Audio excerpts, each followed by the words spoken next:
Hello everyone, welcome back to literature people. मैं मधु पांडे और आज का टॉपिक है American novel versus British novel. पहले तो हम लोग मोस्टली पार्ट देखेंगे 90th सेंचुरी में। पहले एक चीज़ मैं और बोल दूं कि मैंने इससे रिलेटेड 2 वीडियोस और बनाए हैं जो मैंने इससे पहले ही अपलोड किए हैं, तो उनको देख लो तो ये चीज़ और अच्छे से समझ में आएगी। 90th सेंचुरी में अमेरिका स्टैब्लिश हो रहा था, वो लोग चीज़ें एक्सप्लोर कर रहे थे और इंग्लिश नॉवल में चीज़ें सेटल्ड थी। According to Richard Chase, the American novel is a development of the English tradition at least up to 1880 और 1890। मतलब अमेरिकन नॉवल डेवलपमेंट था इंग्लिश ट्रेडिशन का, okay, at least up to 1880 या 1890 में। According to D.H. Lawrence in his studies in classical American literature, always committed to explore rather than to appropriate and civilize। जो चीज़ें explore नहीं हुई थी उनको एक्सप्लोर किया जा रहा था। इम्पॉर्टेंट टेरिटरीज ह्यूमन लाइफ की न्यू वर्ल्ड में एक्सप्लोर की जा रही थी। Its aim was to discover a new place and a new state of mind. American novel का एम था डिस्कवर करना नई जगह, नए स्टेट ऑफ माइंड को, जिससे अमेरिकन नॉवल इंग्लिश नॉवल से ज़्यादा प्रोफाउंड मतलब वेरी ग्रेट या इंटेंस बनी। इस प्रोसेस में एक्सपीरियंस को ब्रिलियंटली शो किया गया। According to Allen Tate, there is a complexity of feeling in the American novel. Complex feeling होती थी अमेरिकन नॉवल में, ओके, मतलब होती हैं। अभी और नॉवल कहाँ चली गई। ब्यूली ने अपने work Fenimore Cooper and the economic age में लिखा है, according to him, the tension in Cooper, Hawthorne and James was due to the struggle to close the split in American experience। इसमें split जो कि Europe और America के बीच में थी। स्प्लिट मतलब डिवाइडेशन, एंड टू एंड डिवाइडेशन। जैसे ओपननेस टू न्यू आइडियाज़, नए आइडियाज़ को अपनाने के लिए अमेरिकन तैयार थे। वो लोग नए आइडियाज़ को ही फॉलो करने के लिए यूरोप से अमेरिका आए थे शुरुआत में, तो वो लोग ओपन थे नई चीज़ों के लिए। अब यूरोप तो सेटल्ड था, तो वहाँ पे इकोनॉमिक्स और वेल्थ अच्छी थी, पर जब अमेरिका में लोग आए, मतलब वही यूरोपियन जो अमेरिका में आए, तब चीज़ें सेटल हो रही थी, इतना प्रॉपर इकोनॉमी नहीं थी। ब्यूली ने कहा था अमेरिकन नॉवलिस्ट जैसे फॉकनर, मेलवाइल, कूपर और हॉथरॉन, इन सब ने अचीव किया है their energy and their force from the perception and acceptance not of unities but of radical disunities. इन लोगों ने बने बनाए ढांचे को यूज़ नहीं किया, नई चीज़ों को एक्सप्लोर किया।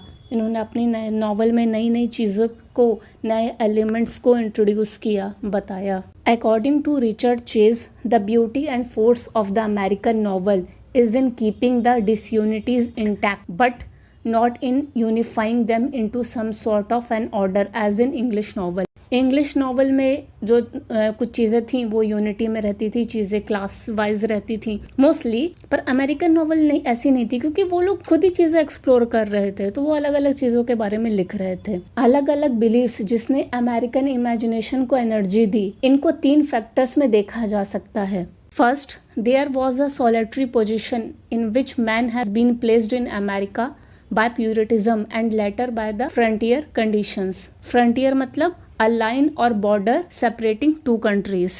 मतलब अब पहले न्यू वर्ल्ड में आए थे लोग, प्यूरिटन तो आए थे, तो वो लोग अलग थे, मतलब नई चीज़ें, वही चीज़ें कि नई चीज़ें एक्सप्लोर कर रहे थे, अलग थे, डिवाइडेड थे। न्यू वर्ल्ड मतलब अलग जगह थी भाई उन लोगों के लिए। Second factor, the American puritanism with its melodrama of eternal struggle of good and evil. American puritanism में क्या था, वही चीज़ थी ना कि struggle of good and evil, जो हम स्कारलेट लेटर में देख सकते हैं, okay. Third factor, the conflict in the American arises because of the Americans dual allegiance to the old world and the new world. अब जो अमेरिका में लोग आए थे यूरोप से, तो भाई उनके लिए जहाँ से वो आए हैं वहाँ की चीज़ें और नए वर्ल्ड की चीज़ें, सब में थोड़ा सा वो रहता ना कि विरोधाभास जिसे कहते हैं, थोड़ा सा कॉन्फ्लिक्ट रहता है, वही सब चीज़ों को समझने में ही लगे थे। जनरल डिफरेंस हम लोग देख लेते हैं ब्रिटिश और अमेरिकन राइटर्स में। ब्रिटिश मतलब इंग्लिश राइटर्स ने यूज़ की थी क्लासिकल ब्रिटिश इंग्लिश, उनकी वोकैबुलरी काफ़ी वास्ट थी। अमेरिकन राइटर्स ने सिंपल लैंग्वेज यूज़ की थी, जो ज़्यादा इजी से समझ में आ जाए। इंग्लिश राइटर मोस्टली अपने कल्चर और मैनर को शो करते थे, जबकि अमेरिकन राइटर सोशल इश्यूज और हिस्ट्री से डील करते थे। अमेरिकन राइटर्स अक्सर वो चीज़ें लिखते थे जो हिस्ट्री में हुई हैं, जैसे द अमेरिकन सिविल वॉर, इसको दिखाया है गॉन विद द विंड में बाय मार्गरेट मिशेल, और स्लेवरी को दिखाया गया है the Adventures of Huckleberry Finn में बाय मार्क ट्वेन।